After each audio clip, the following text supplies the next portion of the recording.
दो लोगों के विवाद को दो जातियों का विवाद बना दिया जाता है। 1931 में जाति 4047 थी, 4147। उस समय में ब्रिटिश सेंसस कमिश्नर थे जिनका नाम था हर्बर्ट रिस्ले। उन्होंने कहा जिसका माथा ऐसा वो उच्च जाति, जिसके कंधे ऐसे वो उच्च जाति, जिसकी आंखें ऐसी वो उच्च जाति, जिसकी ठोड़ी ऐसी वो निम्न जाति, जिसकी नाक ऐसी वो निम्न जाति। हमने नहीं बांटा। बॉलीवुड ने भारतीय खासकर हिंदू समाज को किस तरह से बदनाम किया, और आप ये मानते हैं कि उन्होंने? मुझे लगता है कि जिस समय आपको पिक्चर देखते हैं हवस का पुजारी, अब एक बड़ी बात बोलने जा रहा हूँ, उत्तर प्रदेश नहीं पूरे देश में मंगलवार के दिन हनुमान चालीसा होने लगेंगी, शहर शहर, गली गली, मोहल्ले मोहल्ले। आप उस दिन स्वरूप देखिएगा। नमस्कार, सीताराम। आज के इस विशेष पॉडकास्ट में हमारे साथ एक बेहद खास मेहमान मौजूद हैं। भारत के एक ऐसे संत जो उत्तर से दक्षिण और पूरब से पश्चिम पिछले 5 सालों में भारी लोकप्रियता प्राप्त कर चुके हैं। एक ऐसे संत जिन्होंने अपना निजी जीवन त्याग कर अपना पूरा जीवन इस हिंदू धर्म के लिए, इस राष्ट्र के लिए समर्पित करने की ठान ली है। ऐसे संत जो लगातार भिक्षा यात्रा निकाल रहे हैं। मेरे द्वारा भिक्षा यात्रा कहने मात्र से आप अब समझ गए होंगे कि आज हमारे साथ मौजूद हैं स्वामी श्री दीपांकर जी महाराज। सर, आपका बहुत बहुत स्वागत है। धन्यवाद। कैसे हैं शुभम बाबू? बस सब आपके चरणों की कृपा है, आपका आशीर्वाद है। महाराज जी, आप भिक्षा यात्रा निकाल रहे हैं और पिछले 3 साल से, शायद नवंबर 2022 से ये भिक्षा यात्रा आपने शुरू की थी और ये अभी तक अनवरत चल रही है। ये यात्रा 23 नवंबर 2022 देवबंद से शुरू हुई थी और ये यात्रा अब तक 900 दिनों से ज़्यादा पूरे कर चुकी है। 6 राज्य पूरे कर चुकी है, 7वें राज्य में यात्रा चल रही है। 18,000 किलोमीटर से ज़्यादा की ये यात्रा हो चुकी है। 97 लाख लोग एकीकरण का संकल्प ले चुके हैं कि जातियों में ना बंटकर एक हिंदू होने के गर्व को जिएंगे जिसे मेरे दादा परदादा और पूर्वज जिए थे। ये यात्रा मैं समझता हूँ कि 1 to 1 जैसे आप और हम बात कर रहे हैं, हम 23 से 25 लाख लोगों से इस 900 दिनों के दौरान में 1 to 1 मिल चुके हैं। तो मैं समझता हूँ कि ये यात्रा मात्र एक यात्रा नहीं है, एक सामाजिक क्रांति है हर उस व्यक्ति के लिए जो समाज को जातियों में बांटना चाहता है। हर उस व्यक्ति को भविष्य में सोचना होगा कि अगर बांटने वाले आप हैं तो जोड़ने वाले भी इस धर्म में सन्यासी हैं। और वो सन्यासी दाल आटा चीनी चावल पैसा नहीं मांग रहे। आप उन्हें क्या दीजिएगा? दाल आटा चीनी चावल, यही ना? वो आपसे नहीं चाहते। वो आपसे चाहते हैं कि संगठित होने की भिक्षा दीजिए, एक होने की भिक्षा दीजिए और हिंदू होने की भिक्षा दीजिए। और वैसे भी सन्यासी को कोई क्या दे सकता है? सन्यासी गृहस्थ जीवन में रहने वाले लोगों को देते हैं आशीर्वाद, अपने तपोबल की शक्ति से वो आशीर्वाद जिनसे उनका जीवन सुचारू रूप से संचालित हो सके। महाराज जी, आपने कहा कि आप 18,000 किलोमीटर चल चुके हैं। अगर मैं सही हूं तो ये राहुल गांधी की भारत जोड़ो यात्रा से ज़्यादा है। उनकी यात्रा 100 दिन की थी। ये यात्रा 900 दिन से ज्यादा की है। उनकी यात्रा शायद 4,000 किलोमीटर की थी। ये यात्रा 18,000 से ज्यादा किलोमीटर की है। वो यात्रा पॉलिटिकल थी। ये यात्रा सामाजिक और आध्यात्मिक है। वो यात्रा के पीछे पूरा एक पार्टी लगा था। इस यात्रा के साथ 97 लाख हिंदू लगे हैं। तो मैं समझता हूं कि कुछ डिफरेंसेस हैं, पर यात्रा उन्होंने भी किया, यात्रा हम भी कर रहे हैं। यात्रा करना कभी बुरा नहीं होता, मगर यात्रा की मंशा और यात्रा का संकल्प क्या है, उद्देश्य क्या है, ये मायने रखता है। अच्छा महाराज जी, आप जब लोगों के बीच जाते हैं यात्रा में तो उनको क्या संकल्प दिलाते हैं, क्या शपथ दिलाते हैं? आपने कहा कि 90 लाख कुछ आंकड़ा आपने दिया कि 97 लाख लोगों से ज़्यादा आप मिल चुके हैं, खुद आपका पर्सनल इंटरेक्शन हुआ, तो आप क्या यात्रा दिला? जैसे लोग इकट्ठे हो जाते हैं, मैंने देखा है काफ़ी भीड़ आती है और फिर आप मंच को संबोधित करते हैं, तो क्या शपथ दिलाई जाती है उसमें? संकल्प सिंपल है कि मैं संकल्प लेता हूँ सूर्य के प्रकाश को साक्षी मानकर, सूर्य के प्रकाश और चंद्रमा की शीतलता को साक्षी मानकर आर्यव्रत की धरती पर यह संकल्प लेता हूं कि जातियों में विभाजित होकर नहीं, एक होकर रहूंगा, सनातनी होकर रहूंगा, हिंदू होकर रहूंगा। ये इतना आसान है क्या?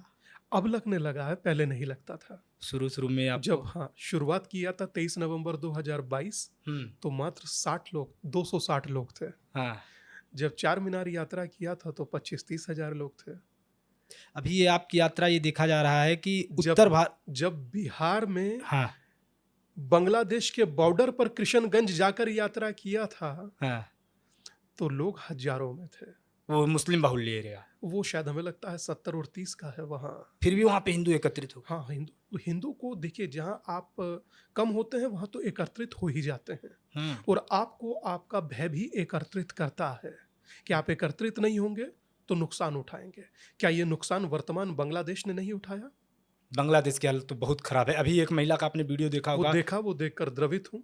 और जिस समय बांग्लादेश में ये घटनाएं चल रही थी, मैं अपने दिल की बता रहा हूँ, मैं कई रात सो नहीं पाया, ये सोच करके कि काश के बांग्लादेश जाने का अवसर मिले, मैं वहां भी अपनों को एकत्रित करना चाहता हूँ, पर शायद वो मुझे नहीं मिल पाएगा, मैं जानता हूँ। और हाँ, इतना जरूर जानता हूँ कि जहां मुझे परमात्मा ने जन्म दिया, क्योंकि मैं दिया हुआ खाता हूँ हिंदू का, मेरे हाथ में फोन दिया हुआ हिंदू का है, जिस कार से चलता हूँ वो हिंदू की है, तो जीऊंगा किसके लिए? हिंदू। वसुदेव कुटुंबकम की भाषा को इसीलिए ना चरित्रार्थ कर रहा हूँ कि आप एक हो जाइए, मुझे आपसे कुछ नहीं चाहिए। देखिए, मैं मीडिया में तकरीबन 15-17 साल से हाँ, हम देखते, टीवी शोज होते हैं तो मुझे चैनल से इतना मिल जाता है कि मेरा आश्रम चल जाए।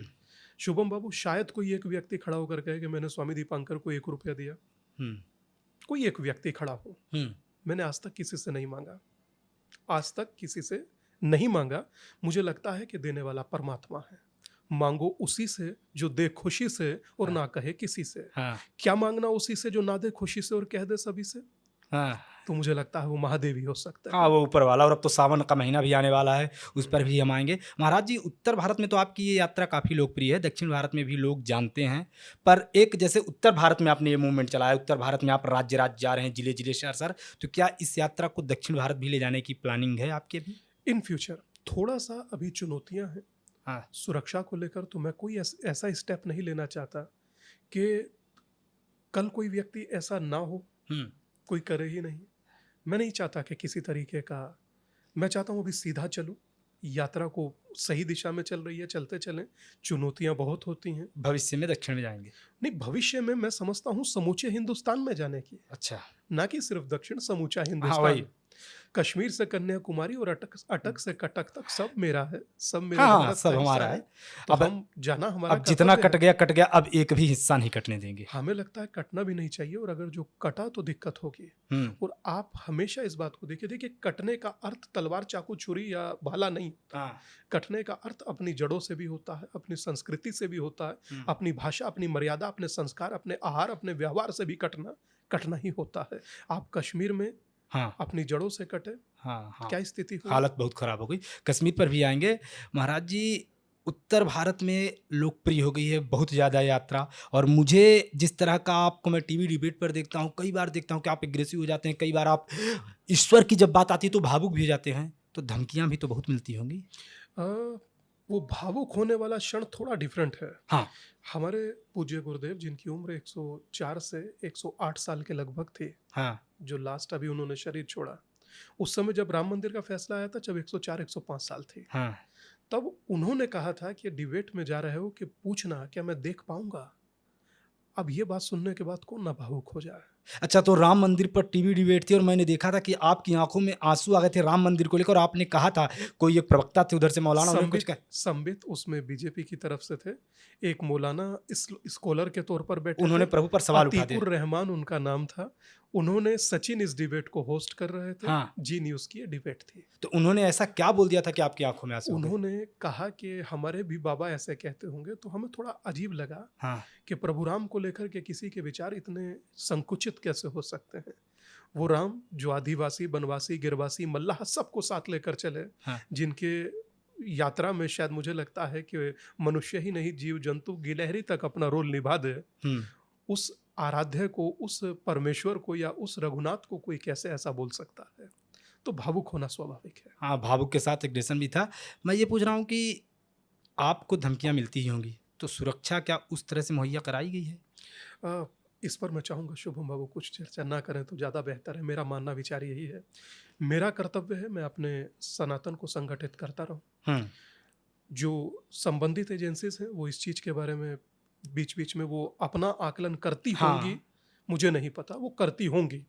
तो मेरा कर्तव्य इतना है कि मैं सनातन को जोड़ रहा हूं। अब सौंप दिया इस जीवन का, हाँ। सब भार तुम्हारे हाथों में है, जीत तुम्हारे हाथों में है और हार तुम्हारे हाथों में, और मुझ में तुझ में है फर्क यही, मैं नर हूं तुम हो नारायण। हाँ। मैं हूं संसार के हाथों में और संसार तुम्हारे हाथों में। तो मेरा कर्तव्य है, मैं उसे निभाऊंगा। हाँ, मेरा कर्तव्य है, मैं उसे निभाऊंगा। मैंने जिस समाज का खाया है या खा रहा हूं, या जिसका दिया इतना सम्मान है, मैं बड़े प्राउड से कहता हूं, गर्व से कहता हूं, हाँ। मैं शायद अकेला सन्यासी हूं जिसे एक समाज का इतना प्यार मिला, या जिससे समाज इतना लगाव रखता है। मुझे और इससे ज्यादा कुछ नहीं चाहिए। एक जुबान लगी है शरीर को, 1 करोड़ भी लगे तो मैं सनातनी हिंदुओं का आभार व्यक्त नहीं कर सकता। महाराज जी, भिक्षा यात्रा चल रही है। निश्चित रूप से देखा जा रहा है कि हिंदू संगठित हो रहे हैं। जो जातिवादी ताकतें हैं, जो लोग हैं जो जातियों में विभेद करने की बात करते हैं, उस पर भी आऊँगा। पर इसके पहले मैं चाहूँगा कि बांग्लादेश के हालात हिंदुओं के बहुत ख़राब है। बांग्लादेश में एक वीडियो वायरल हुआ जहाँ एक हिंदू लड़की के साथ बेहद जघन्यता, बेहद घिनौना कृत्य करते दिखाई दिया गया। मैं इस पर सीधा सा सवाल आपसे ये पूछना चाहूँगा कि जो बांग्लादेश में हिंदुओं के वर्तमान हालात हैं, वो भारत के लिए किस तरह से एक चेतावनी है? इसे आप इस परिप्रेक्ष्य से देखिए, जिन्हें भारत में इलावा जाति के कुछ नहीं दिखता, हाँ, जिन्हें भारत में मात्र अपने वोट साधने से अतिरिक्त कुछ नहीं दिखता, किसी को लड़ाया जाए मगर वोट को बढ़ाया जाए, हाँ। जिन्हें कुछ नहीं दिखता, उन्हें बांग्लादेश में मर रहे लोग दिखेंगे? नहीं दिखे। आप क्यों एक्सपेक्ट कर रहे हैं कि उन्हें दिखे? उन्हें नहीं दिखेगा। हाँ। क्योंकि बांग्लादेश से वहां के हिंदू वोट डालने नहीं आएंगे भाई। तो आप उनसे क्यों एक्सपेक्ट कर रहे हैं कि उन्हें दिखे? और क्यों चेतावनी है कि ढाका में ढाकेश्वरी मंदिर नहीं बचा? तो आप भी विचार कीजिए। तो ये भारत के लिए चेतावनी है, भारत के हिंदुओं के लिए? शायद मुझे लगता है कि भारत मात्र हिंदुओं के लिए नहीं, पूरी दुनिया के लिए चेतावनी है। एक विचार जो शायद मुझे लगता है कि बामियान में बुद्ध की मूर्ति तोड़ देता है। हाँ। एक विचार जो कश्मीर में पंडितों को, वहां से हिंदुओं को कहिए, हाँ। पंडितों को कहूंगा तो संख्या छोटी रह जाएगी, मतलब हिंदुओं को कहूंगा तो 100 करोड़ बनेगी। हाँ। तो सोचिए कि जो ब्राह्मण है वहां जो रहते थे, सबसे इंटेलेक्चुअल, पढ़े लिखे लोग। और मैं तो जब कोई और भी कहता तो मैं कहता हूँ यार हिंदू कहो, उन्हें बांटो मत, उन्हें छोटा मत करो। क्यों? क्योंकि उन लोगों ने बहुत सफरिंग किया है। उनके पूर्वजों ने बहुत संघर्ष किया है कि उन्होंने अपना धर्म नहीं बदला, नहीं बदले। वो चुनौतियों से लड़ते रहे मगर उन्होंने धर्म नहीं बदला। मगर अब वर्तमान लोग चंद पैसों के लिए बदल दे रहे हैं। इसके पीछे भी शायद मैं कहूँ, इस पर भी मैं बोलना चाहूँगा कि इसके पीछे बड़े बड़े दिमाग काम कर रहे हैं, बड़े बड़े लोग काम कर रहे हैं कि कैसे डेमोग्राफी को बदला जाए। आप सोचिए कि वो भारत, जिस भारत में अपने रहने वाले लोगों के लिए रोजगार की शायद भले कमी हो, मगर वहां पर भी 5 करोड़ से ज्यादा रोहिंग्या बांग्लादेशी हैं। और अगर जो एनआरसी सरकार लाती है तो बहुत लोगों को तकलीफ होती है। क्यों तकलीफ होती है? बांग्लादेश के हिंदुओं पर तो किसी को तकलीफ नहीं हुई। फिलिस्तीन का थैला टांग करके जब आप संसद में जाते हैं, आपने कभी बांग्लादेश का टांगा? प्रियंका गांधी को आप कह रहे हैं? मैं किसी का नाम नहीं लूंगा। मैं किसी का नाम नहीं लूंगा। मुझे लगता है कि शायद अब थोड़ा बहुत आप लोगों के साथ रहकर इतना तो सीख गया हूं कि मैं नाम तो लेने वाला किसी का नहीं। पर इतना सा जरूर कहूंगा कि यहाँ से फिलिस्तीन तक सबको अपना कहने वाले लोग, सबको अपना मानने वाले लोग अपने ही देश में जातियों में क्यों बट रहे हैं? आपका आज बटना भविष्य के लिए दिक्कत होगी। एक युवा संत हिंदू धर्म को जोड़ने की बात करते हैं और इस देश की सरकारें जाति जनगणना की बात करते हैं, दोनों मैच कर रही हैं? दो चीज़ है। मैंने बहुत प्रयास किया और सपा सुप्रीमो ने एक बार उत्तर प्रदेश की विधानसभा में प्लैक कार्ड लेकर खड़े हुए थे जातिगत जनगणना का, तो मैंने उनका विरोध किया था। आज भी आर्काइव में है, आप देख सकते हैं। मैं नहीं चाहता कि जातिगत जनगणना के नाम पर लोगों को बांटा जाए। 1901 या 1902 के लगभग जातियां 2000 कुछ थे। 1931 में जाति 4047 थी, 4147। उस समय में ब्रिटिश सेंसस कमिश्नर थे जिनका नाम था हर्बर्ट रिस्ले। उन्होंने कहा जिसका माथा ऐसा वो उच्च जाति, जिसके कंधे ऐसे वो उच्च जाति, जिसकी आंखें ऐसी वो उच्च जाति, जिसकी ठोड़ी ऐसी वो निम्न जाति, जिसकी नाक ऐसी वो निम्न जाति। हमने नहीं बांटा, ब्रिटिश सेंसस कमिश्नर ने बांटा 1931 में, सत्ता में रहने के लिए। किस तरह से राज करें, डिवाइड एंड रूल, यही होता है। और आज भी किया जा रहा है। नहीं, अब इससे आगे की कथा सुनिए। 1931 में 4147 जाति थी। आज जातियां कितनी हैं? आज तो गिनते गिनते हाँ। स्थिति में समझता हूँ कि पजल हो जाए मनुष्य। हाँ जो कभी लोहार होते थे आज वो जाति हो गए। हाँ, लोहार क्योंकि जो लोहा क्या काम करते थे? लोहा का कार्य हाँ करते थे वो लोहार। जो एक बढ़ई होते थे वो जाति हो गए। हाँ, जो माली का काम करते थे वो जाति हो गई। हम्म। जो सुनार का काम करते थे आभूषण का वो जाति हो गई। है। काम जाति कैसे हो सकता है? वो आपकी पहचान है। हम्म। मगर उसके बावजूद भी है तो सराखों पर कोई किसी को मना कोई ना कर सकता है। हम्म। ठीक है, मगर मैं इतना कहूंगा कि आज जरूरत जातिवाद की नहीं राष्ट्रवाद की है। हम्म।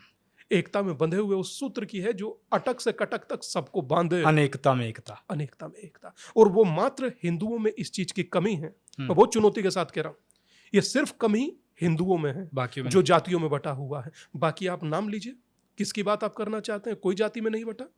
लेकिन जातियां हैं सब धर्म में। जाति है, मैं बिल्कुल आपको बताता हूँ। मुस्लिमों में क्यों नहीं? जातियां हैं। सिया है, सुन्नी है, बरेलवी है, देवबंदी है, अहले हदीस, कमरिया, गोसी, ज्ञाना, तेली, पुंबे, जुजे, अंसारी, अजलाफ, शराफ, 50 हैं। मैं तो ये नहीं आपने कह रहा कि पूरी नहीं है। मुस्लिमों की आपने ये पूरी जातियां बता दी। और इसमें छोड़िए, इसमें पिछड़ा क्रिश्चियन में कौन? आ जाइए, कैथलिक है, रोमन है, डेक्लस है, प्रोटेस्टेंट है।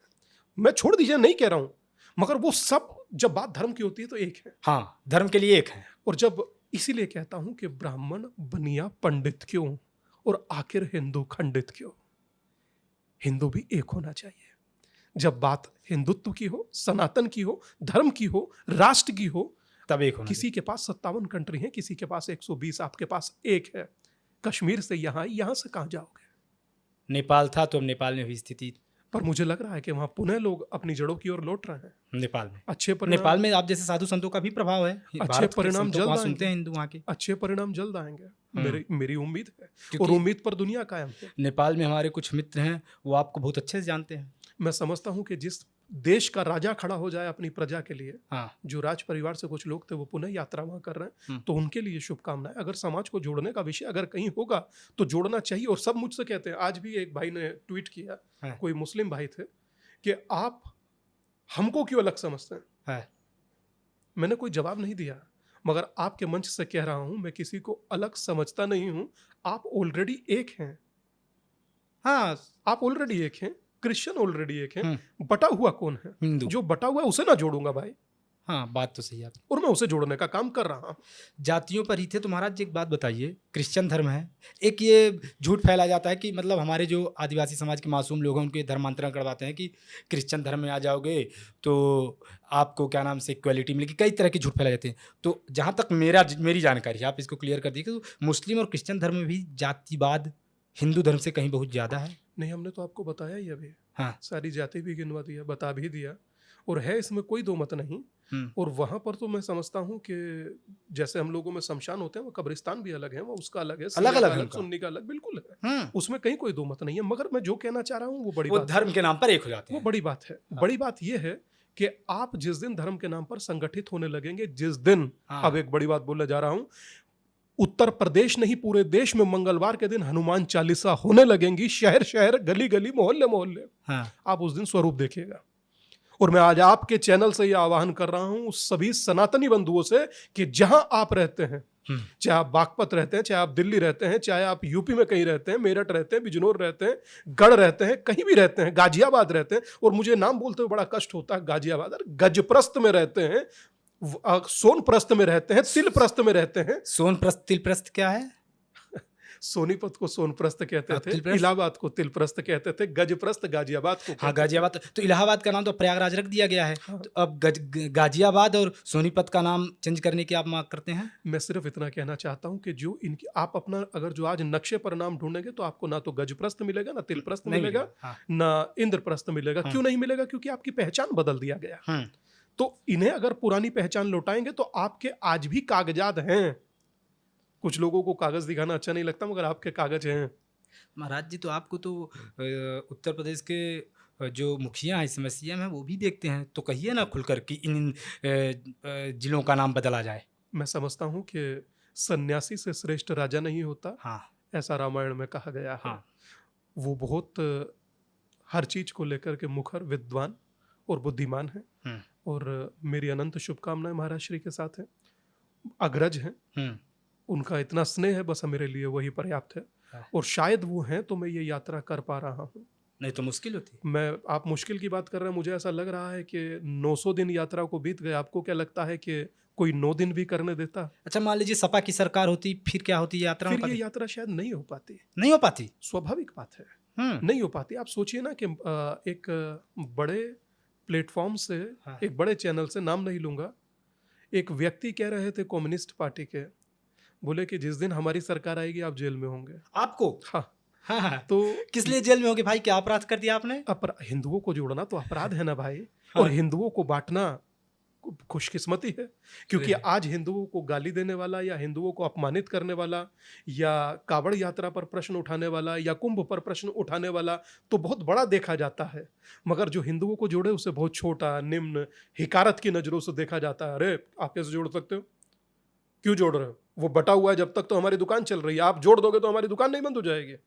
तो सांप्रदायिकता के लाभार्थी थे, कईयों को कष्ट तो स्वाभाविक है ना भाई।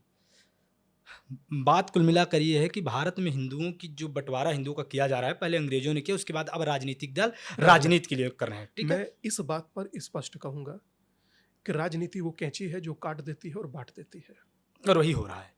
और धर्म वो सुई धागा है जो सिल देता है और जोड़ देते हैं। जोड़ देता है। अच्छा महाराज जी, अभी हमने एक घटना देखी उत्तर प्रदेश में, चूंकि उत्तर प्रदेश आपका गढ़ रहा है इस भिक्षा यात्रा का भी, और गढ़ उत्तर है प्रदेश और सदा रहेगा। हाँ, और उत्तर प्रदेश एक बहुत बड़ा राज्य है इस देश का, वहाँ से दिल्ली की सत्ता जाती है। मेरा सवाल आपसे यह है कि इटावा की एक घटना होती है, उसको लेकर बहुत कन्फ्यूज़न फैलाया जाता है। इटावा में होता क्या है कि एक ब्राह्मण परिवार के यहाँ भागवत कथा हो रही थी, और उसके बाद दो लोगों के विवाद को, दो जातियों का विवाद बना दिया जाता है, जबकि एक पक्ष का ये कहना है कि उन्होंने बिना अपना नाम बताया झूठ बोलकर भागवत कथा करने आए थे, तो दूसरे पक्ष का ये कहना है कि जाति जानने के बाद अभद्रता की गई। अभद्रता या मारपीट या किसी भी तरह की इन चीज़ों का कोई समर्थन नहीं करता, कानून को लेने का अधिकार किसी को भी नहीं है। 100%। लेकिन इस मामले पर आपका क्या कहना है, आप इस पर क्या राय रखते हैं? मैं देखिए, अब तक इस पर कोई नहीं बोला, आज बोल दीजिए। आज बोल देता हूँ। मैं नहीं बोला, पर बहुत लोग चाह रहे थे बोले, बहुत सारे डिबेट वगैरह के लिए भी चर्चा हो रही थी। मैं अब डिबेट से बचता हूँ, मैं किसी डिबेट का हिस्सा बनना नहीं चाहता जी। कोशिश रहती है कि बोलूं मगर जो बोलना चाहता हूँ वो क्लियर हो। डिबेट में आप बोलेंगे, 4 लोग आपके ऊपर बोलेंगे, तो वो शायद आपकी बात वहां तक नहीं पहुंच पाती जहां तक पहुंचनी चाहिए। थोड़ा सा स्तर भी बोलने का डिबेट में गिरा है। हाँ, गिरा है बहुत ज्यादा। शायद मैं समझता हूं कि जो बुद्धिमान लोग हैं वो भी अब इस तरह के शब्दों का इस्तेमाल करते हैं जो अनुचित है। अब बात आती है आपके प्रश्न की। इटावा, हाँ, आपका प्रश्न। मैं समझता हूं कि श्रीमद् भगवत गीता सभी को पढ़ने का अधिकार है, पढ़िए, आपत्ति नहीं है। आप शायद मुकुटमणि अग्निहोत्री हैं, हाँ। मुकुटमणि यादव हैं, मुकुटमणि दलित हैं, मुकुटमणि वाल्मीकि हैं, ठीक है, चाहे आप कोई भी हैं, आप हिंदू हैं ना। और भगवान कृष्ण कहते हैं मैं सबका हूँ। हाँ। पढ़ने में आपत्ति नहीं है। आपका आधार गलत है, जो उनके साथ वो वीडियो बनाया गया वो भी गलत है, वो भी गलत है। हाँ। वीडियो नहीं बनाना चाहिए था। हाँ। सिर को उनके जैसे उनके साथ बाल काटे गए वो नहीं होना चाहिए था। हाँ, बिल्कुल सही बात है। अगर आपको कहीं कोई मिस्टेक लग रही है तो आप पुलिस को कहिए। हाँ, ठीक है, आधार हो या कोई भी घटना है आप पुलिस को कहिए। मगर आप स्वयं से इस तरह का एक्शन लेते हैं। जो चर्चा कभी चलती थी कि सुदामा और कृष्ण की मित्रता को लेकर, वो धूमिल हो जाती है। कभी यदुवंशी ब्राह्मण के विरुद्ध जा सकता है या कभी ब्राह्मण यदुवंशी को गलत कह सकता है, मुझे नहीं लगता। और अगर कहते तो कृष्ण और सुदामा की चर्चा आज मैं आपसे ना कर रहा होता। मगर जिस प्रकार की घटना घटी, उस घटना का तो कोई समर्थन नहीं करेगा। अगर आपको कहीं भी कोई मिस्टेक लगती है तो आपको पुलिस को कहना चाहिए। आपने खुद से जो किया उसके परिणाम शायद मुझे लगता है कि जो राजनीतिक गिद्ध हैं वो उठाएं, वो उसको ऐसा बनाकर दिखाएंगे जो राजनीतिक गिद्ध हैं, जिन्हें मात्र बांटने की राजनीति करनी है। कहते हैं ना कि तोड़ो और राज करो। तो वो लोग इसका नाजायज फायदा उठाएंगे। अब इससे एक कदम पीछे चलिए। 17 जून, नाम पंकज उपाध्याय, एक यदुवंशी परिवार में ही कोई कथा कर रहे थे, पूजा पाठ कर रहे थे। उनके साथ भी जसवंत नगर में मिस हैपनिंग हुई। उनको दौरा पड़ता था, बीमारी थी, दवा खाने के बाद उन्हें चक्कर आए। वो शायद किसी देवी पर गिरे या चक्कर खाकर गिर गए, तो लोगों ने उसे गलत समझा, वो यदुवंशी लोग थे। हाँ। तो अब इस घटना को उन्होंने वीडियो बनाया और वो वीडियो अब तक किसी के पास नहीं है। हाँ। तो इसको मैं क्या कहूं, उन्हें भी अपने हाथ में कानून नहीं लेना चाहिए था और उन्हें भी पुलिस को बोलना चाहिए था।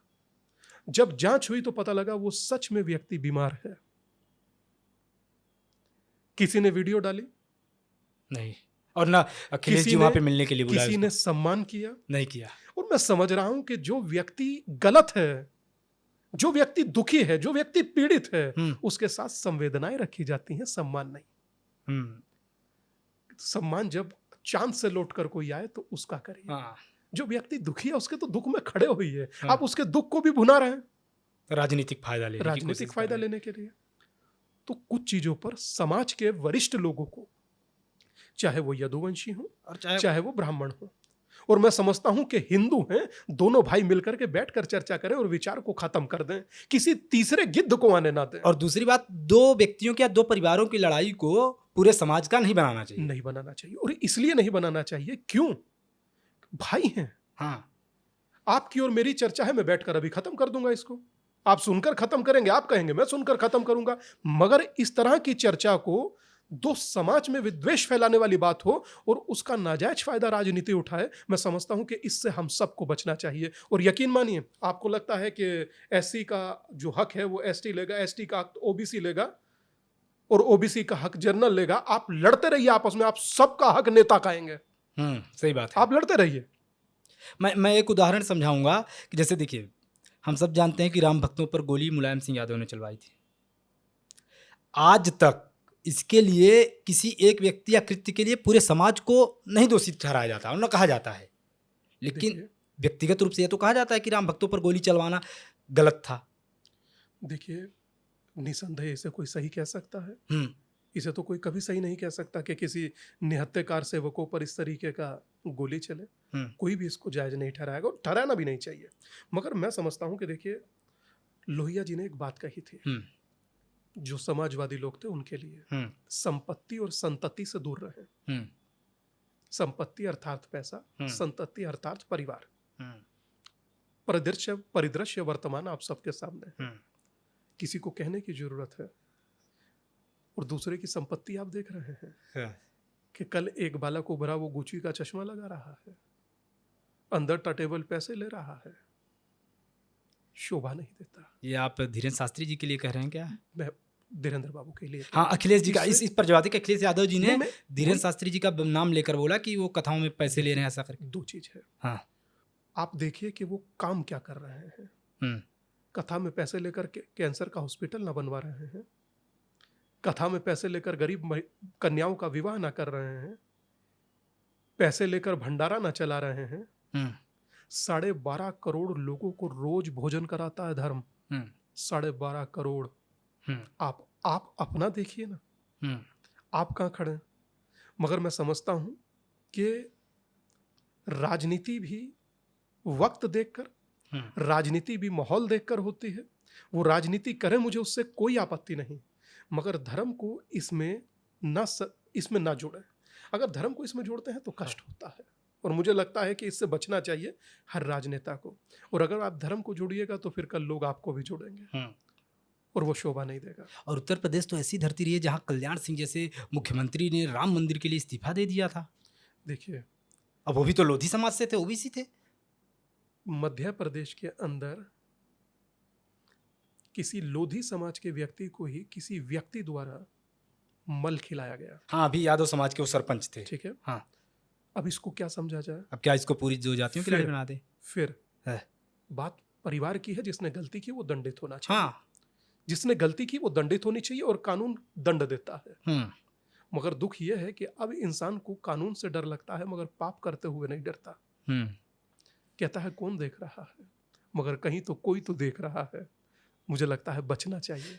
महाराज जी, आप जमीन पर रहे हैं, जिस तरह की जाति नफरत या भेदभाव सोशल मीडिया में है, क्या आपको उस तरह का जमीन पर दिखा वास्तव में?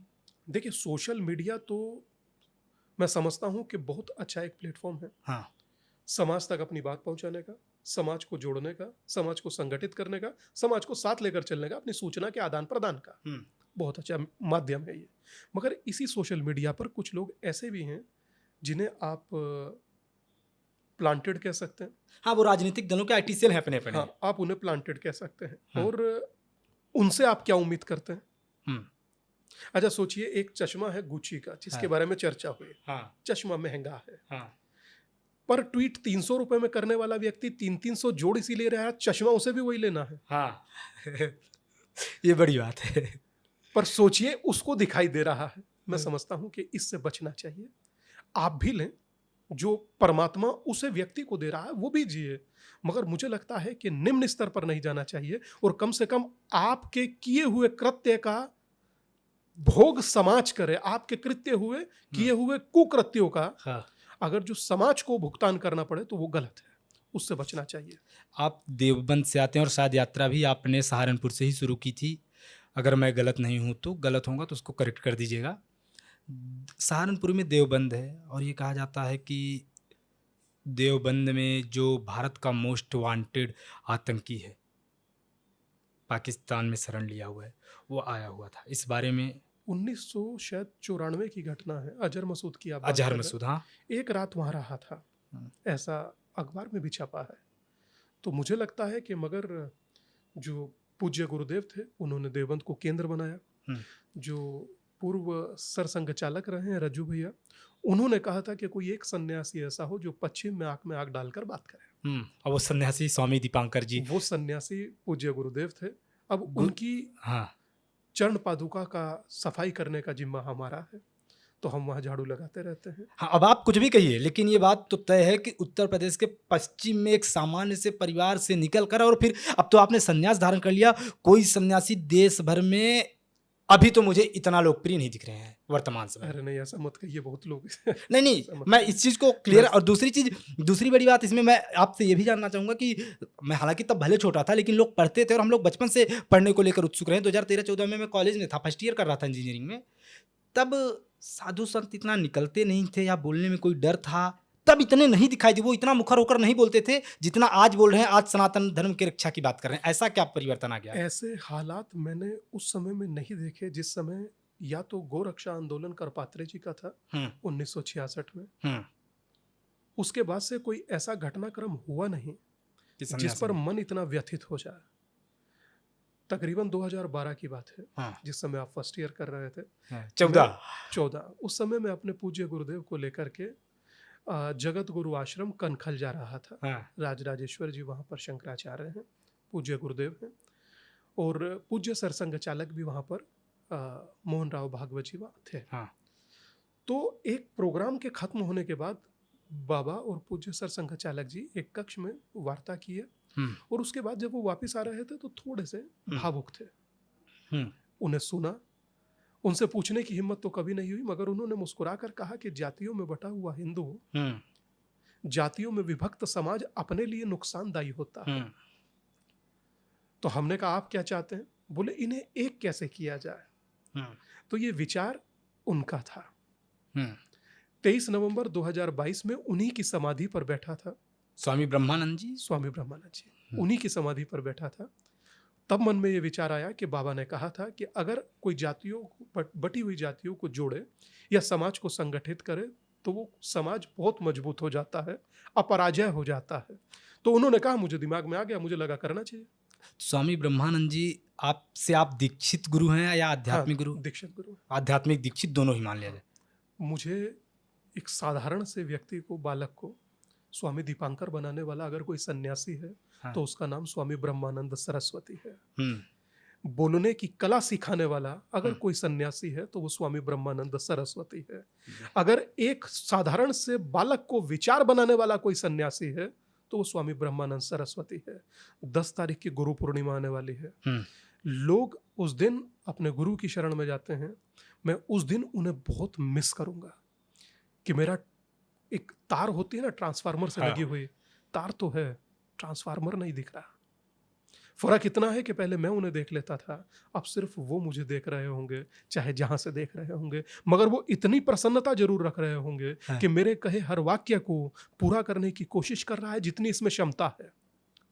और मुझे लगता है कि मुझे अंतिम क्षण तक भी उनके कहे वाक्यों का पालन करना पड़े, मैं करूंगा, क्योंकि ऐसा गुरु मिलना हाँ। शुभम भाई नॉट पॉसिबल है। हाँ, गुरु तो सबके महान होते हैं और गुरु की बात आप कर रहे हैं, बड़ा भावुक माहौल हो गया मुझे भी गुरु जी को याद करके। और वो चूंकि अब वो ईश्वर है हम लोगों के लिए, बिल्कुल। तो उनका एक आशीर्वाद। शब्द ही आता है ना कि मानवो गुरुवे नमः, हाँ। दिव्यो गुरुवे नमः, सिद्धो गुरुवे नमः। हाँ। तो गुरु बिहार जब नहीं बिहार रहते तो महादेव हो जाते हैं। हाँ, बिहार में चुनाव होने वाला है। बिहार चुनाव पर स्वामी दीपांकर जी क्या सोचते हैं? बिहार में जिस तरह का माहौल है, आरजेडी, बीजेपी, कई राजनीति, कांग्रेस, और ये है कि कांग्रेस आरजेडी के इस गठबंधन की बात चल रही है, वो बात की बात है। अभी आपको देखा जाए तो आपको क्या लगता है कि बिहार का हिंदू किसके साथ जाना चाहिए? मैं समझता हूँ कि राष्ट्रवाद के साथ जाए, राष्ट्रवाद के साथ। राष्ट्रवाद के साथ जाए। बिहार के सबसे लोकप्रिय नेता तेजस्वी यादव जी हैं, आपको पसंद है? मुझे लगता है कि नहीं, वो नेता हैं और अच्छी बात है, मगर मुझे लगता है कि लोकप्रियता तो कल तय होगी जब चुनाव होगा। पहले कहना तो थोड़ा अति उत्साह हो जाएगा। तेज प्रताप यादव जी वाला मामला आप देख रहे हैं?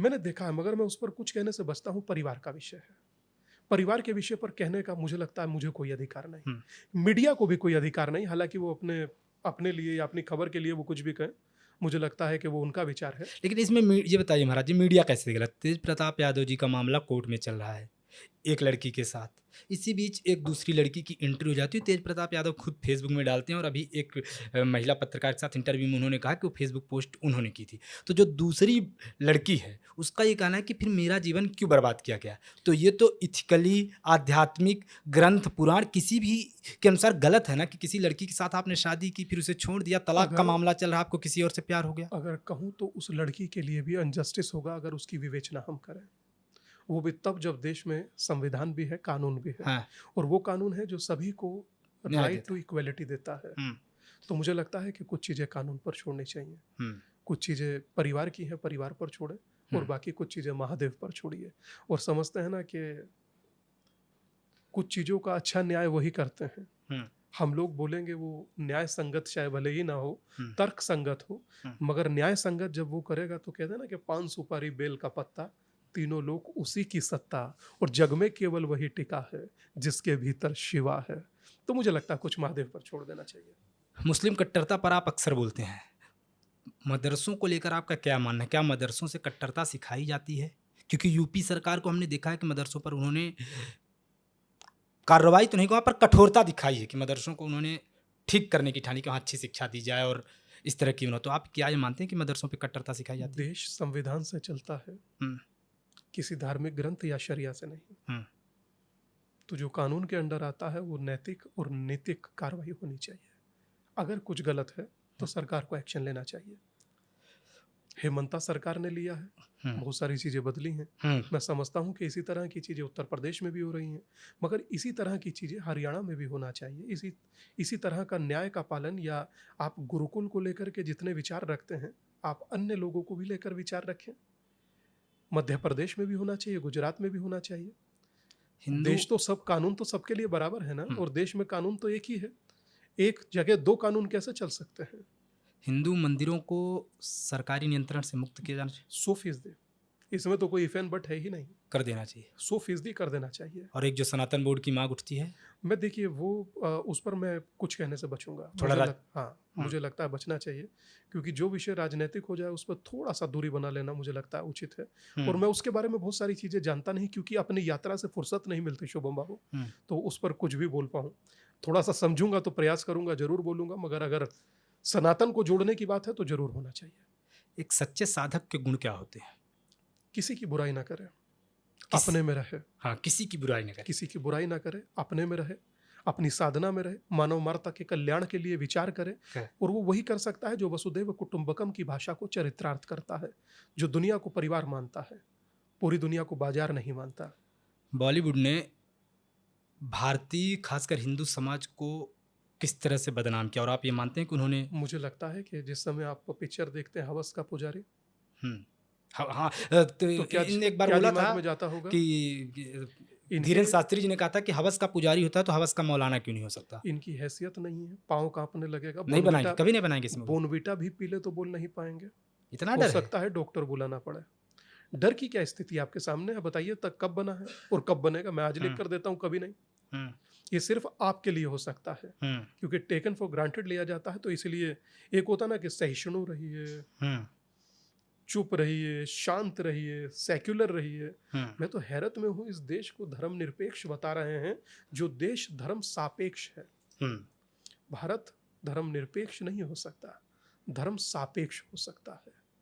राजनीति में आपका इंटरेस्ट है, आपके पसंदीदा नेता कौन है? देश जानना चाहता है कि स्वामी दीपांकर जी के पसंदीदा नेता कौन है? मेरा पसंदीदा नेता सिर्फ महादेव है। कोई नहीं, मेरा आराध्य महादेव है। राजनीति में बोलने से आप बच रहे हैं। 15 नवंबर 1984 डॉक्टर अंबेडकर ने कहा था उस टेबल मीटिंग में कि सेक्युलर शब्द रखने की आवश्यकता ही नहीं है। ठीक है, उस मीटिंग में डॉक्टर अंबेडकर थे और के.टी. शाह थे, एच.एन. मुखर्जी थे और नेहरू जी थे। उसमें चर्चा हुई थी कि इस शब्द को मत रखिए, पर डाल दिया गया ना। एक बात और, हिंदू धर्म के लिए नवबौद्ध आपको लगता है कि किसी तरह का खतरा, जिस तरह से नवबौद्धिज्म इस देश में चल रहा है और काफी कम संख्या में, और हिंदू देवी देवताओं पर अभद्र टिप्पणी? देखिए, मुझे लगता है कि डॉक्टर बी आर अम्बेडकर को लोगों को पढ़ना चाहिए। Doctor B are Ambedkar ji की पुस्तक है भारत और पाकिस्तान का विभाजन। उसमें उन्होंने हिंदुइज्म के लिए क्या कहा और इस्लाम के लिए क्या कहा, उन्हें पढ़ना चाहिए। अगर नहीं पढ़ रहे हैं तो दिक्कत यहाँ है। पढ़ें तो सब चीजें क्लियर हो जाएंगी। उनकी एक पुस्तक थी waiting for visa, British Columbia ने इसे छापा था, भारत में नहीं छपने दिया था उस समय की तत्कालीन सरकार ने।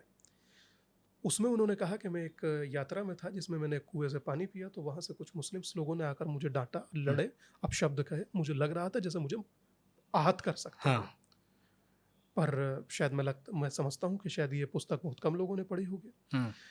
डॉक्टर बी आर अम्बेडकर की पुस्तक है हु आर शूद्रास, उसका पैराग्राफ नंबर 1 चैप्टर नंबर 3 में बहुत क्लियर लिखा है कि शुद्ध शब्द का जिक्र किसी जाति से नहीं है। वो अपने आप को मान रहे हो यार? श्रीमद् भगवद गीता अध्याय नंबर 4 श्लोक नंबर 13 पन्ना नंबर 176 स्पष्ट कहता है चातुर्वर्णमया सृष्टम गुण कर्म विभाग्यशः। गुण और कर्म के आधार पर बांटा गया, जाति के आधार पर तो बांटा ही नहीं गया। क्यों जाति के आधार पर बट रहे हो? और जो लोग कहते थे कि जाति इस देश में होनी नहीं चाहिए, वो जातिगत जनगणना पर ऐसे ढोल पीट रहे हैं जैसे उन्हें पद्मश्री मिल गया हो। How can be possible? कौन हो दोस्त? देवता हो, फरिश्ता हो, कौन हो तुम? मतलब तुम्हारे स्टैंड पता नहीं लग रहा क्या है? एक तरफ जाति नहीं होनी चाहिए और एक तरफ जाति जनगणना पर तो हम कह रहे हैं ढोल बजा रहे हैं। ये ठीक वैसा ही है। एक गांव में एक व्यक्ति जो पहलवान के साथ लड़ता था, पर इतना कमजोर था, पहलवान धक्का देता था, उसे गिरा देता था। वो गिरने के बाद हारता था और हारने के बाद नाचता था। मगर दुखद ये है कि वो इतना नाचा सबके साथ, पहलवानों के, लोगों ने उससे लड़ना ही बंद कर दिया कि ये हार पर नाच रहा है। मैं समझ ये नहीं पा रहा हूं कि जातिगत जनगणना की इस देश में आवश्यकता थी नहीं, लेकिन अब तो हो रही है, होगी भी। देखिए, सरकार अपना काम करे, मुझे अपना काम करना है, मैं करता रहूंगा। सावन महादेव का पवित्र महीना आने वाला है। मैं भी हरिद्वार में था, मैंने देखा गुरुजी की लोग कई किलो जल कंधे पर जल लेकर पैदल जा रहे हैं, नंगे पाँव, क्योंकि सावन का सोमवार अब 10-11 तारीख से शायद सावन लग जाएगा। हाँ, 10 तारीख की गुरु पूर्णिमा और 11 से सावन लग जाएगा। तो सावन में कांवड़ियों की भक्ति और जिस तरह से कांवड़ी हिंदू धर्म की एकता की सूचक होते हैं। मेरे गांव से भी जत्था जाता है, उसमें दलित भी रहते हैं, जाटव है, साकेत हैं, वाल्मीकि हैं, ब्राह्मण हैं, पटेल हैं, यादव, सब साथ में जाते हैं। कांवड़ यात्रा को हिंदू धर्म की एकता से जोड़कर आप कैसे देखते हैं? दो तरीके, मैं देखिए 3 तरह से इसका उत्तर दूंगा, तीनों पॉइंटों पर थोड़ा थोड़ा सा बोलता हूँ। जिसे जाति गिनने का शौक है उसके लिए कुंभ लगा था। 66 करोड़ लोग थे। क्या आपने जाति गिनी? आपके लिए दूसरा अवसर जगन्नाथ रथ यात्रा। 20 लाख लोग एक स्वर में खड़े होकर के जय जगन्नाथ कह रहे थे। है क्षमता तो गिनिए जाते। तीसरा मौका, अब करोड़ों कावड़िया होंगे। आप कभी नहीं देखेंगे जाट बोला, गुजर बोला, यादव बोला, बनिया बोला, ब्राह्मण बोला, दलित बोला, यादव बोला, वाल्मीकि बोला, प्रजापति बोला, सैनी बोला, आप कभी नहीं देखेंगे। भोला मतलब भोला। और मैं चाहता हूं कि जब आप कावड़ पर भोला हो सकते हो तो जीवन में हिंदू क्यों नहीं? इससे बढ़कर कोई संदेश नहीं हो सकता। भारत की सबसे लंबी यात्रा जिसे कावड़ यात्रा कहा जाता है, महादेव की यात्रा कहा जाता है, उस यात्रा, देखिए धर्म है, जोड़ रहा है ना। कावड़ यात्रा में सब जुड़ गए और राजनीति तोड़ रही है। नहीं तो राजनीति को यह अवसर नहीं मिलेगा। कावड़ यात्रा में कौन सुन रहा है? सारे भोले हैं, सब भोले के वक्त। हाँ, सब जा रहे हैं, मैंने देखा। कौन है बोले भोले जा रहे हैं, कौन जा रहे हैं बोले कावड़िया जा रहे हैं। अच्छा, कांवड़िए जो जा रहे हैं ये आम जनमानस के लिए आपका जवाब, जो कांवड़िए जा रहे हैं उनकी सेवा का कितना बड़ा पुण्य है? मैं समझता हूँ कि अतुलनीय, हाँ, अतुलनीय है, हाँ, अद्भुत है, अद्वितीय है, अकल्पनीय है, अविश्वसनीय है। आप उनकी सेवा नहीं, मुझे लगता है कि गरीब माँ के पाँव पर जब छाले पड़ जाते हैं, उस पर जब इंक लगाते हैं, तो ये सेवा माँ की नहीं भगवती की होती है। उसी तरह की सेवा। उसी तरह की मैं समझता हूँ। और एक हम लोगों के साथ दिक्कत क्या है जानते हो? हम लोग उत्तर प्रदेश से हैं, और उत्तर प्रदेश में होने का अर्थ है कि उत्तर ना दे टिका कर तो मजा नहीं आता। हाँ, तो हम लोग उत्तर टिका कर देते हैं, कई लोगों को बुरा लगता है। अब बुरा लगने दीजिए, क्या करना है। पर हमें लगता है सन्यासी का तो काम ही है कि सच बोलना। सच कटु होता है, सच पर- कड़वा होता है। बराबर है, मगर सत्यम ब्रूयात एक श्लोक है कि ऐसा नहीं बोलिए जो किसी को दुख हो जाए। तो अच्छा। इससे थोड़ा सा बचता हूँ। पर मुझे लगता है कि उत्तर प्रदेश बेहद पवित्र भूमि है, जिस पर राम ने, कृष्ण ने जन्म लिया, हाँ। जहाँ आदि विश्वेश्वर काशी है। आपने कृष्ण जी का लिया और अचानक मेरे मन में सवाल आ गया, कृष्ण जन्मभूमि में आप कुछ कहना चाहेंगे जिस तरह का, क्योंकि आप देखिए महाराज जी, वो आप पर है कि आप बोलना चाहेंगे नहीं। कृष्ण जन्मभूमि में जिस तरह से दो तरह, एक सरकार कॉरिडोर बना रही है और कुछ लोग आंदोलन कर रहे हैं कि ये नहीं बनना चाहिए, या उनके अपने कंसर्न है, इसको आप इस पर अपनी राय रखना चाहेंगे, कैसे देखते हैं? मैं समझता हूँ कि ये आपस में सरकार और वो लोग बैठकर चर्चा करें और उस विषय को शांतिपूर्वक आगे बढ़ाएं। मतलब कुल मिला के आप आग में घी डालने की बात नहीं करना चाहते, आप ऐसे दोनों पक्ष अपने हैं, दोनों पक्ष बात करें। सरकार भी मेरी और परिवार भी मेरे। हाँ, तो दोनों पक्ष वहाँ आपस का में बात ब्राह्मण करके। भी मेरा, ब्राह्मण कुल भी मेरा। हाँ, सब जब वहाँ पर रहने वाले संत महंत वृंद हैं, सब मेरे ही तो कुल मिला के परिवार जो हैं। भक्तों के हित में हो, जो देश के हित में हो, वो किया जाए। मैं समझता हूँ जो दोनों मिले सुर मेरा तुम्हारा, हाँ, तो स्वर बने न्यारा, आपस में मिलजुल महाराज के जी, रहना चाहिए। सावन चल रहा है, 10 से 15 मिनट और लूंगा, और इस 15 मिनट में अध्यात्म की बात केवल। सावन में महादेव की पूजा कैसे करें, भक्त महादेव को कैसे प्रसन्न करें? कुछ नहीं, बेलपत्र चढ़ाइए, हाँ, महादेव पर खूब जल चढ़ाइए, हाँ, और महादेव को खूब रिझाइए, उनके मंत्र का जप कीजिए। हाँ, ओम नमः शिवाय, हाँ। पर्याप्त है। आपको बहुत रॉकेट साइंस की जरूरत नहीं है। भोले हैं, वो मान जाते हैं, वो बहुत मान ही जाते हैं, वो नहीं, वो तो महादेव हैं, भोले हैं, मान ही जाते हैं। कोई भी देवी देवता हो, इष्ट हो, आराध्य हो, सब मान जाते हैं। अच्छा, ये तो सबको पता है, या आप ये बता दी कि क्या करें? कई लोगों को नहीं पता कि सावन में क्या क्या नहीं करना चाहिए। जैसे पवित्र महीना है महादेव को, जैसे नवरात्रि में उनको पता है क्या, तो सावन में किसी को दुख मत दीजिए, किसी को कष्ट मत पहुंचाइए, किसी को अपमानित मत कीजिए, किसी की निंदा मत कीजिए। मैं समझता हूँ कि ये परहेज बड़े परहेज हैं, जिससे इंसान बच नहीं पाता। बचना इससे चाहिए। अच्छा, किसी को बुरा बोल करके क्या हमको कोई मेडल मिल जाएगा, या सरकार पद्म श्री दे देगी? क्यों किसी को बुरा बोला जाए, क्यों किसी को अपमानित किया जाए? अगर हम किसी को सम्मान नहीं दे सकते तो अपमानित कहां से करें? आपके पास कोई 5 या 10 का नोट है? होगा, है नोट? देख लेता हूँ, दिखाइए, अगर हो तो एक बार 5 जरा। या देख, कोई भी एक नोट दिखा दीजिए। हाँ, ये रहा, ये 100 का नोट है। इसकी क्या जाती है? कोई याद ही नहीं।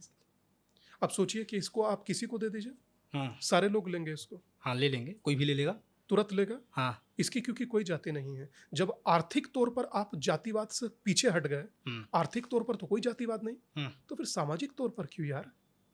ब्लड बैंक से ब्लड लेना होता है तो नहीं पूछते कि किसका ब्लड है। हाँ। तब तो जान बचाना मुख्य मकसद होता है। हाँ। और जाति से अब ब्लड ले लिया, अब जान बच गई, तो फिर जातिवाद फैलाना शुरू कर दिए।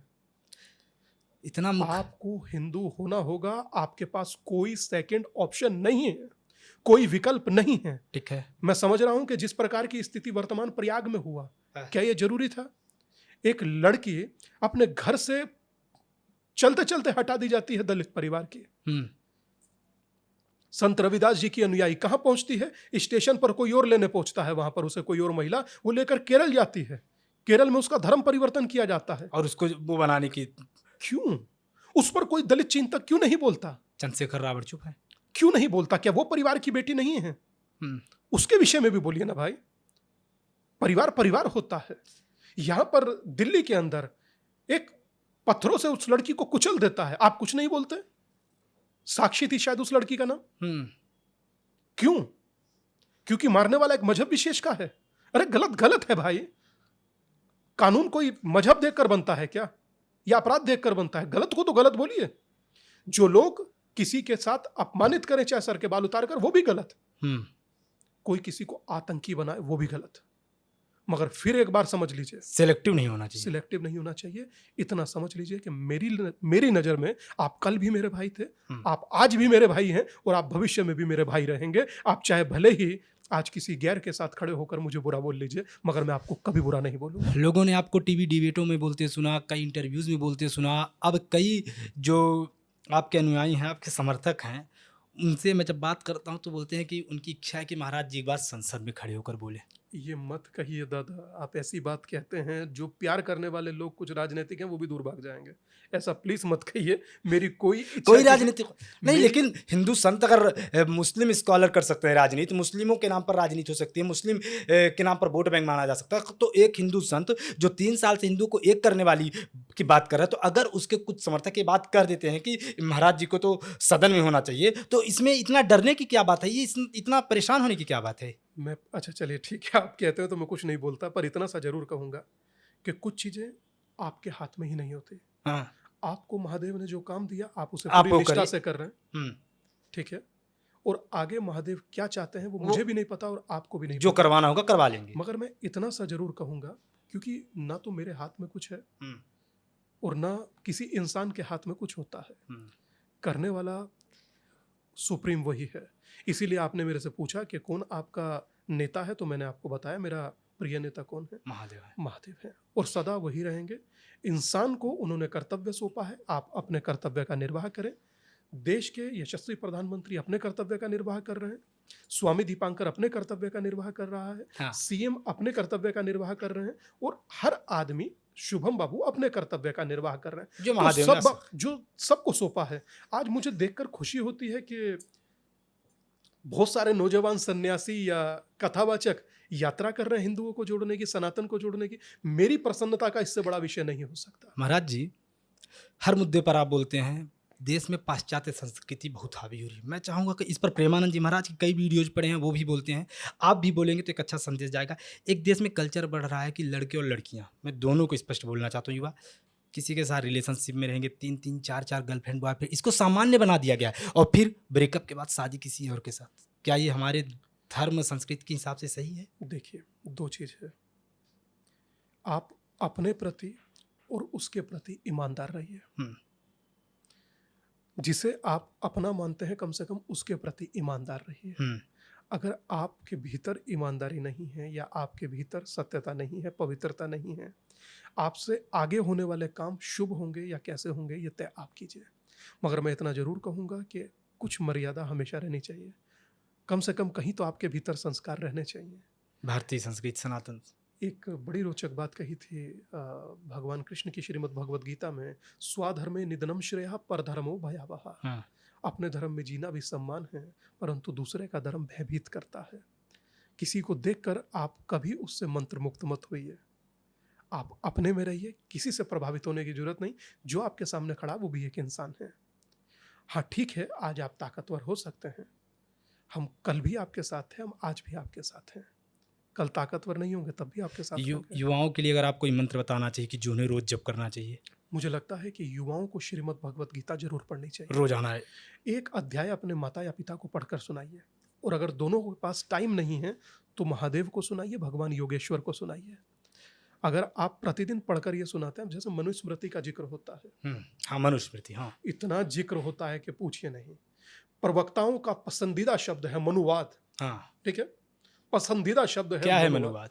मैं ये कह रहा हूं कि मनुस्मृति में टोटल श्लोक कितने हैं बताइए? किसी को नहीं पता होगा। छोड़ दीजिए, बाकी सब तो बाद में करूंगा, पहले ये बताइए कि मनुस्मृति में श्लोक कितने हैं। तो यहाँ सब 2 मिनट में से एक बड़ी प्रवक्ता बड़ी पार्टी के है, वो तो ये तक कह रही थी, एक श्लोक है मेरे याद नहीं आ रहा, यत्र नारीस्तु पूज्यन्ते रमन्ते तत्र देवता, यत्र तास्तु न पूज्यन्ते तत्र न रमन्ते देवता। हाँ, उस श्लोक को पढ़ा, परंतु वो भूल गई ये श्लोक है किसका। हाँ, वो मैं समझ गया आप किसकी बात कर रहे हैं। नहीं, पर बोलिए मत। हाँ, मैं समझ गया आप किसकी बात कर रहे हैं। ये मनुस्मृति का श्लोक था, और उनको टोका भी गया कि ये मनुस्मृति का श्लोक है। आपने मनुस्मृति को कहा कि ये डिस्क मतलब इंसान को ऊंच नीच में बांटता है, और आप उसी श्लोक से कह रहे हैं कि मनुस्मृति महिलाओं के सम्मान की बात कर रहे हैं। सिर्फ इतना सा फर्क है, मनुस्मृति में 2685 श्लोक हैं जो अब तक मनुस्मृतियां बनी। पर अब हम मनुस्मृति को, लेकिन मूल नहीं है मनुस्मृति। नहीं, मैं ये बता रहा हूँ कि 2685 श्लोक हैं अब तक टोटल जितनी मनुस्मृतियां बनी हैं, जिसमें से 1214 श्लोक शुद्ध हैं। ठीक है, 1471 श्लोक मिलावटी हैं। हाँ, गेम कर दिया गया। ठीक वैसे ही जैसे रामायण में उत्तरकांड 6 पक है, हाँ। मगर जोड़ दिया गया, जोड़कर कुछ इंटेलेक्चुअल ने उस पर अपनी प्रतिक्रिया भी दी। मगर वो प्रतिक्रिया दे, मुझे फर्क नहीं पड़ता, मगर मुझे इतना सा जरूर दुख होता है, जब तक किसी चीज की प्रॉपर आपको जानकारी नहीं है तब तक उससे बचना चाहिए। और जिस प्रकार से वर्तमान मेरा भारत आगे बढ़ रहा है, मुझे उस चीज की खुशी है। महाराज जी, मैं हर मेहमान से पूछता हूँ, मुझे लेकर, शुभम शुक्ला और मेरे चैनल को लेकर आपका क्या आशीर्वाद है, आपका क्या? आपने एक अच्छा पॉडकास्ट शुरू किया जी गुरु जी। चाहूंगा कि कभी जब और बेहतर वक्त महादेव लाएं, हाँ। फिर एक बार दोनों भाई बैठकर पॉडकास्ट करेंगे। हाँ। आपके बहुत अच्छे पॉडकास्ट के लिए मेरी अनंत शुभकामनाएं। आपके दर्शकों से भी कहूंगा कि इस पॉडकास्ट को इस तरह से बनाया गया ताकि ये सदा आपके लिए प्रासंगिक रहे, क्योंकि गुरु पूर्णिमा सदा रहेगी, कावड़ सदा रहेगी, मनुस्मृति के बारे में विचार लोग सदा करते रहेंगे। हाँ, इंसान हिंदुत्व के बारे में, सनातन के बारे में भी डिस्कस सदा करेंगे, महादेव के बारे में भी चर्चा सदा होगी। मगर जब भी ये चर्चा होगी आपको प्रॉपर उत्तर जानना होगा, तो आपको ये पॉडकास्ट देखना पर्याप्त रहेगा। राम और रावण में यही अंतर था। रावण को जो प्राप्त था वो पर्याप्त नहीं था, और राम को जो प्राप्त था वो पर्याप्त था। तो मुझे लगता है कि कुछ चीजें आपके लिए पर्याप्त हों, मेरा यही विचार है। परंतु आपको, आपकी पूरी टीम को, आपके पॉडकास्ट चैनल को मेरी अनंत शुभकामनाएं। लोग ना कि इसे देखें, बाकी औरों तक को भी प्रेरित करें कि आप इसको देखिए। तो ये महाराज जी थे स्वामी दीपांकर जी। आप सभी से निवेदन है कि महाराज जी की भिक्षा यात्रा जो चल रही है उसको अलग अलग सोशल मीडिया प्लेटफॉर्म में जहाँ जहाँ भी आप हैं सपोर्ट करें, अपने स्तर से हैशटैग चलाएं, और महाराज जी का जिस तरह से ये हिंदुओं को एकत्रित करने निकले हैं, जिस तरह से ये जाति मुक्त भारत बनाना चाहते हैं और एक प्रकार से ये अनेकता में एकता का संदेश देना चाहते हैं। ये कहते हैं कि जब धर्म की बात आए तब सभी हिंदुओं को एक होना चाहिए। तो इन सन्यासी के पीछे भला चलने मात्र में इनकी इस जो बात, जो जोड़ने की बात करती है, उस बात को पालन करने मात्र में हमारा और आपका क्या जा रहा है। इसी आशा के साथ महाराज जी आपका बहुत बहुत धन्यवाद कि आपने व्यस्त टाइम में से निकाले। इतना सा जरूर कहूंगा कि आप जाति को भले ही पहचान रखो, मगर एकता को धर्म बनाओ।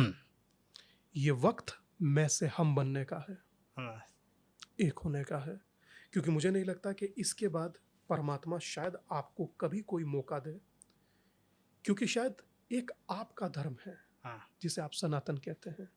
यहां से सूर्य की दूरी कितनी है आप जानते हैं? 1 मिनट और लूंगा। सूर्य की दूरी कितनी है? 15 लाख कुछ मील है। हाँ, और ये हमारी ग्रंथों पहले बता दिया ठीक है, 15 लाख कुछ किलोमीटर यहाँ से सूर्य की दूरी है। इस संख्या को सूर्य के डायमीटर से डिवाइड करेंगे तो संख्या आएगी 108। चंद्रमा की दूरी को चंद्रमा के डायमीटर से डिवाइड करेंगे तो संख्या आएगी 108। सूर्य आत्मा का प्रतीक, चंद्रमा मन का प्रतीक, और दोनों को साधने की माला का मन का 108। क्यों नील्स बोर कहते हैं क्वांटम की थ्योरी देने वाला एक साइंटिस्ट, क्या अगर मुझे कहीं कंफ्यूजन होती है तो आई लुक टू उपनिषद। क्यों ओपनहाइमर कहते हैं कि मैं मृत्यु हो चुका हूं हिरोशिमा में बम गिराने के बाद। कुछ तो बात है आपके धर्म में जो दुनिया इसे पढ़ना चाहती है, इसे जीना चाहती है। दुनिया इसे पढ़ना चाहती है और आप पाश्चात्य संस्कृति को पढ़ना चाहते हैं। मुझे लगता है अपने धर्म पर लौटिए, अपनी जड़ों पर लौटिए। जब आपको रास्ता ना मिले तो उस रास्ते पर चलिए जिस पे पूर्वज चले थे, और वो रास्ता सनातन का है। धन्यवाद आपका। तो महाराज जी ने सनातन का विज्ञान से संबंध पूरी तरह से बता दिया, साबित कर दिया। उम्मीद है आप लोगों के पॉडकास्ट पसंद आएगा। ऐसे ही अन्य महापुरुषों के, साधु संतों के, राजनीतिक हस्तियों के पॉडकास्ट देखने के लिए हमारे चैनल को सब्सक्राइब कर लें। धन्यवाद।